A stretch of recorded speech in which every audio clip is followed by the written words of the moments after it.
Good morning, folks. Welcome to another episode of Rangers in Isolation. Rangers, where's Reggie? I'm not going to do this take again. We have decided to try something that is probably going to be result in failure. Well, we're quite used to that now, so yeah. But we're quite desperate for a leopard and a cub. Pete, we haven't seen one in a month. So yes, actually in this series we have not yet had an episode with the female leopard and a cub. We are going to head into the area of the Piccadilly females territory this morning. So why is that going to be difficult, Bruce? Well, because she does not like using roads at all. And the area that she's used to not use roads is also full of lots of rocks. So rocks, trees, holes, buffaloes. It's just not really accommodating for cars and humans. So we're going to give it a try. She likes to den in particularly inaccessible areas. Yeah. So but you got to risk it to get the biscuit? Yeah, and look, we're willing to put in the effort. So. Yeah, I need a biscuit. Yeah, not all heroes wear capes, eh?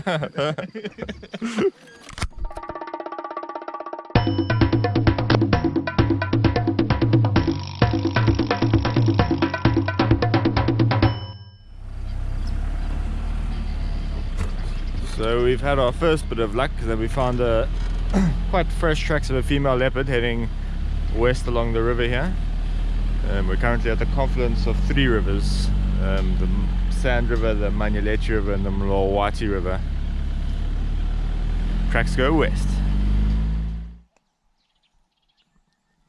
So we got some more tracks of a female leopard here, walking, still going west, now towards Matumi Rocks area. So we are starting to get closer. A little bit further back up the river there were some impalas and monkeys alarm calling. Looking this way, and there's a lot of squirrels alarm calling in the bushline here. It's very likely that there's a lion or leopard that's moving westwards along the southern bank of the river. Or in the case of squirrels, a giraffe. Bruce doesn't trust squirrels. I've just been misled far too many times. Bad experiences. Yeah.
So you may recognize this area from a previous clip, because we are in the same area where we had tracks going in the opposite direction earlier, but this leopard has walked over our vehicle tracks from then.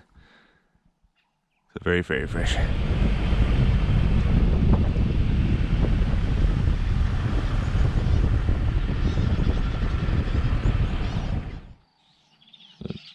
Bruce looking to see which way the tracks have gone off the road here. And there's alarm calling squirrels here, and there's some impalas alarm calling further in the distance. So It's getting exciting, we are getting warmer slowly but surely.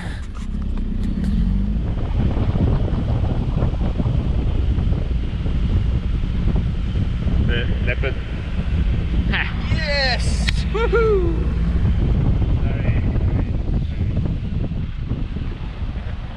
Great success, and it looks like it could be the Piccadilly female. So just walking. So Pete, Does this mean that we actually did what we meant to do coming out today? For a change, Bruce, for a change. Folks, it's not something that happens very often. We were successful. Yeah. Wow, we didn't find any cubs, but it was nice.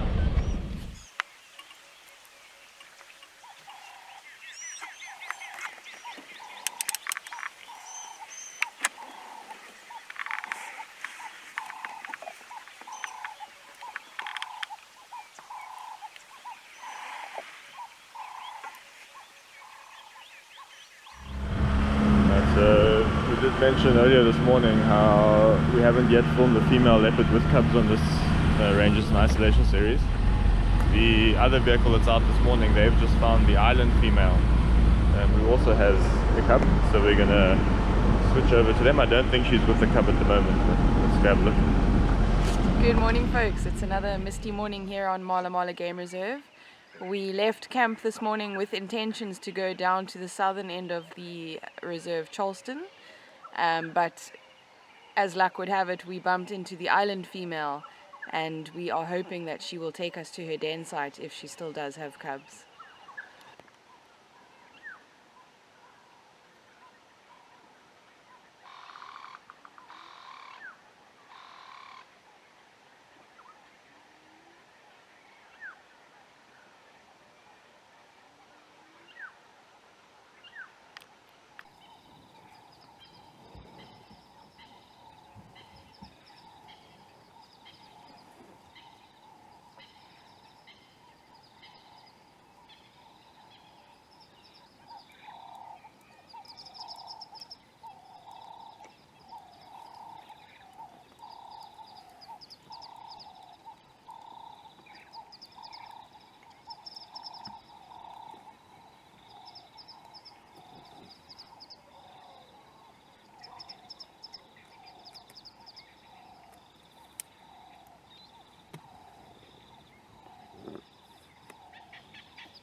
Right, so we are approaching the area now where we first found her tracks this morning. So she's walked pretty much back on the same route that she had walked earlier.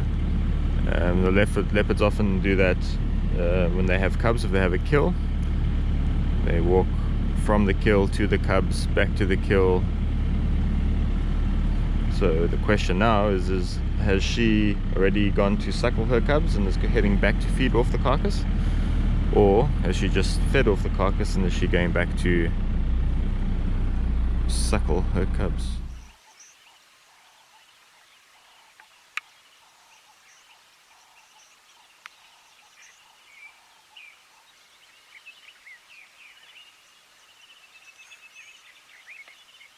Send your message.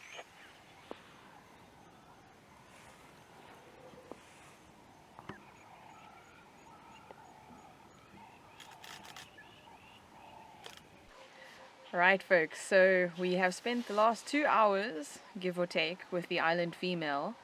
She was getting up, stopping, laying down, and we couldn't spot any prominent suckle marks, which leads us to think that maybe she doesn't have a cub anymore, something may have happened to that cub. But she's led us to an area that's in very close proximity to her last known den site. And this afternoon we will definitely come into the area and try and follow up and find her again and see what she does later this afternoon. Okay, so our little question has been answered. She had indeed gone back to her cubs and suckled them, and she's come back to 2 kills actually. You see the second kill up there, Bruce? Yeah, I just noticed it now. So she's lying in the grass over here. There's a water buck watching over there. And she's got 2 kills in this apple leaf above us here. So we're going to wait for her to go up into the tree. We've set up to get more of a backlit shot. Could be quite nice.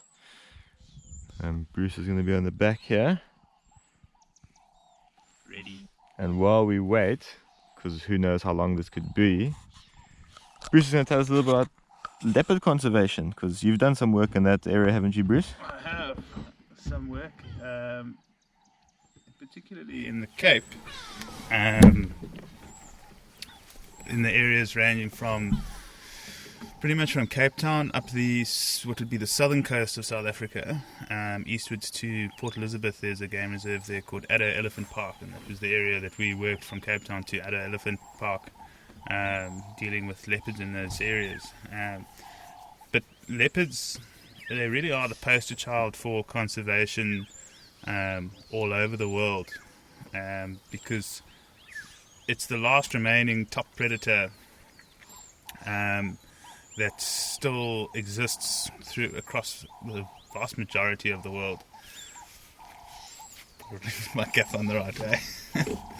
And I mean their range goes from the southern tip of Africa all through southern and East Africa, north of the Sahara Desert into the Middle East, then into Europe, into the Caucasus and southern parts of Europe, and then further east into Asia, as far as Vietnam and China. There's still existing leopard populations around there. And are those all the same species of leopard, or is it different?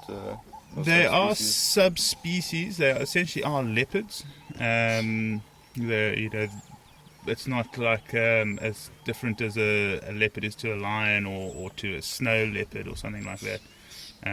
They are, typical leopards that we would recognise. The difference really goes to more size than actual physical differences in colour or anything like that.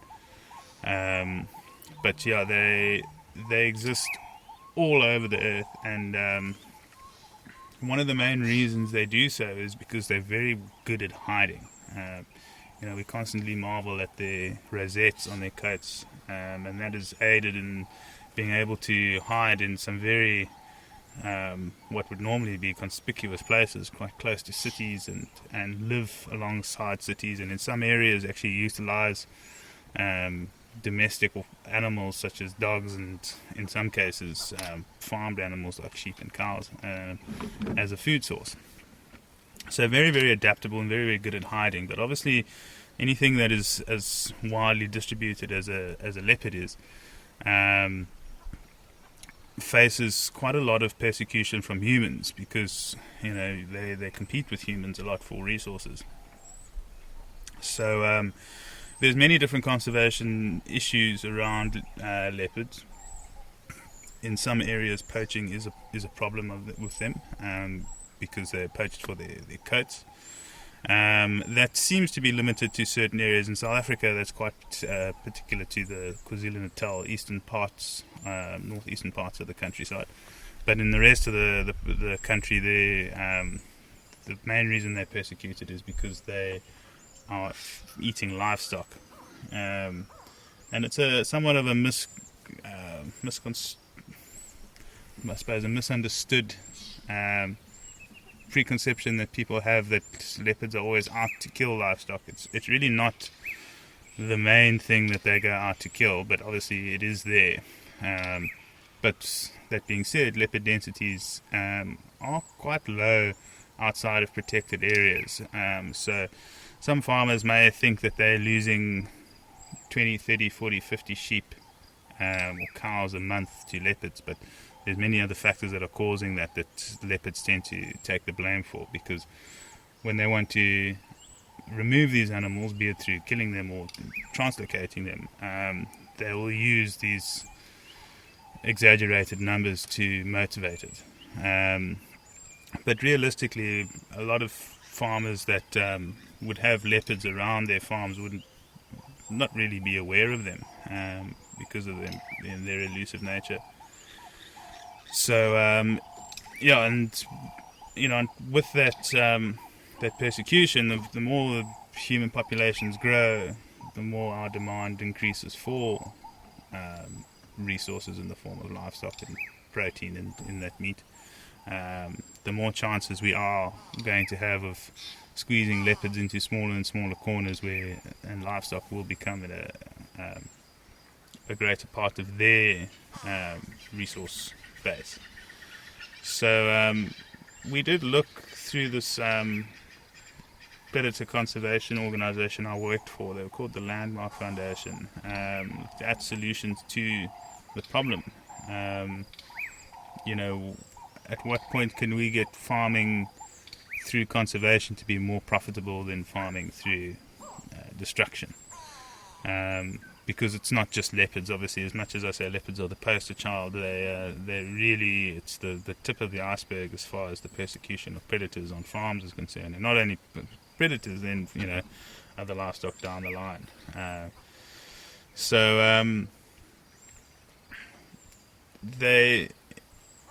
When you start looking at how to farm with conservation, you change your focus from managing your livestock, or at least managing the wildlife around you, managing the leopard numbers, the lion numbers in some cases, and other wildlife numbers, so that they don't compete with your livestock.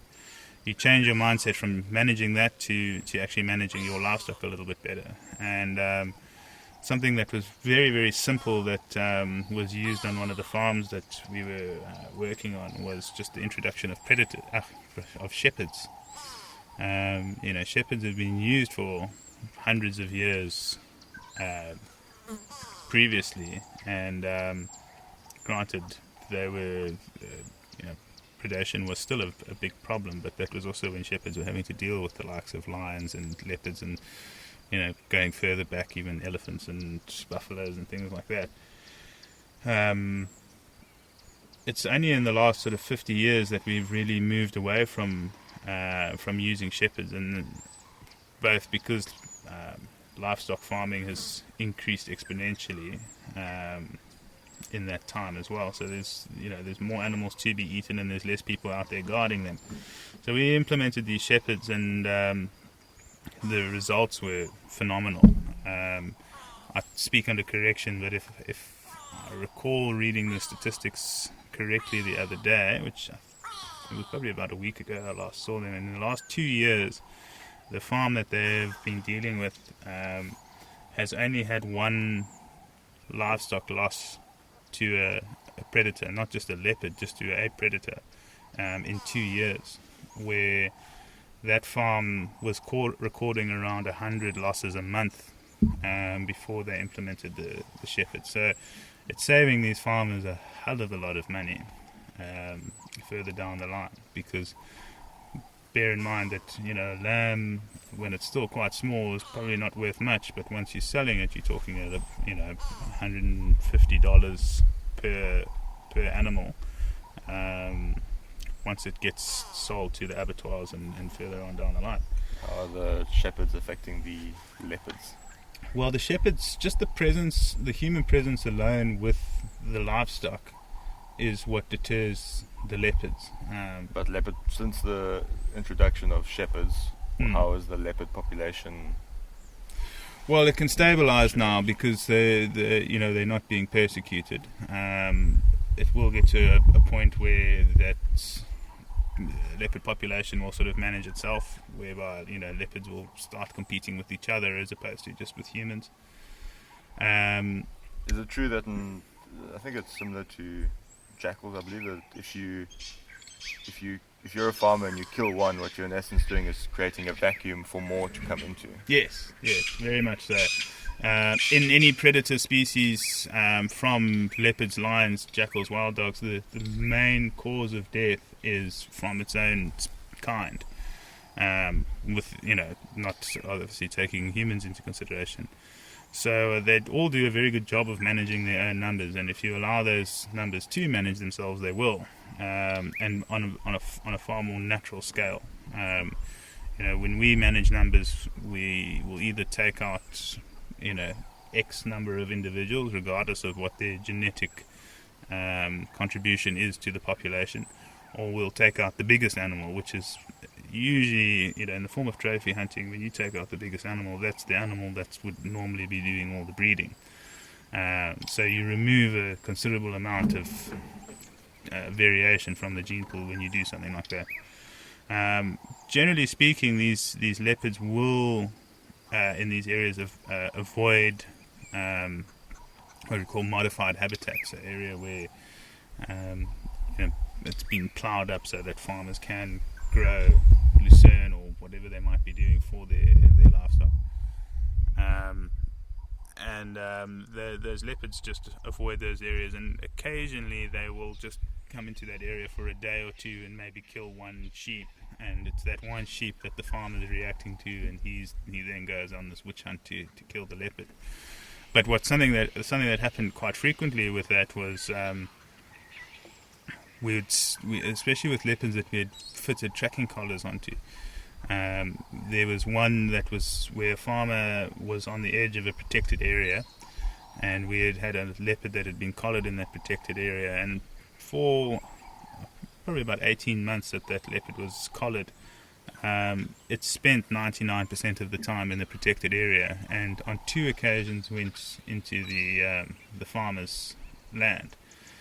And the one time was to go and it killed a sheep, and it was there for maybe 3 or 4 days, and then went back into the protected area, and then went back onto the farmer's land about a week later, and then it was shot and killed.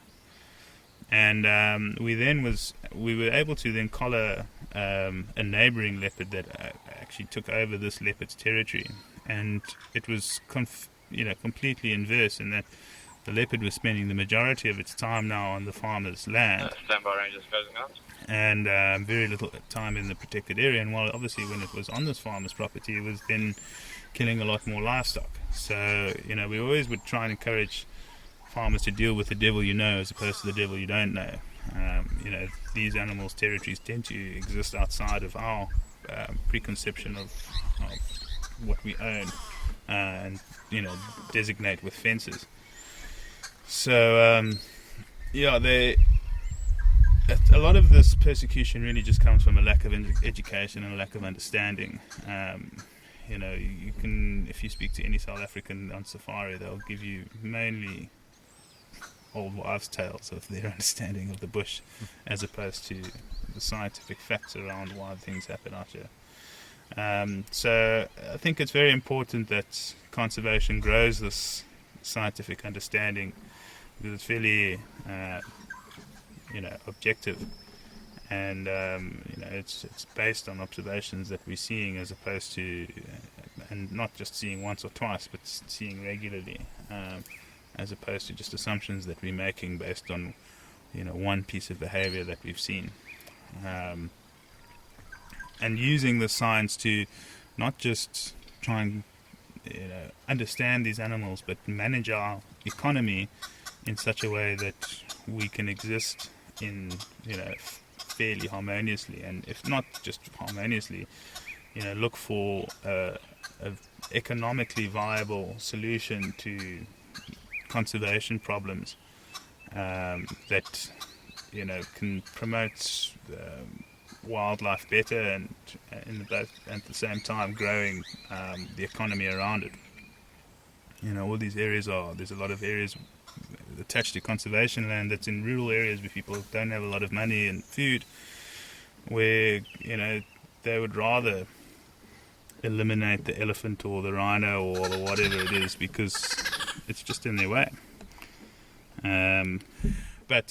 Through and tourism is one of the ways, MalaMala being up there with the top of them as far as creating an economy in a rural area that both creates jobs and income for a lot of people. And the benefit to that is, people obviously have an income and animals have a home because this area is conserved for that purpose. Obviously, we're not going to be able to compete with mines or anything like that for the short-term future, should somebody decide to start prospecting for gold or oil or whatever the case may be. But for a sustainable future, if more people had to invest in this industry, we would be able to sustain this land for a very long time with both animals and humans living in harmony. Anyway, that's my 2 cents. I think I've spoken too much already.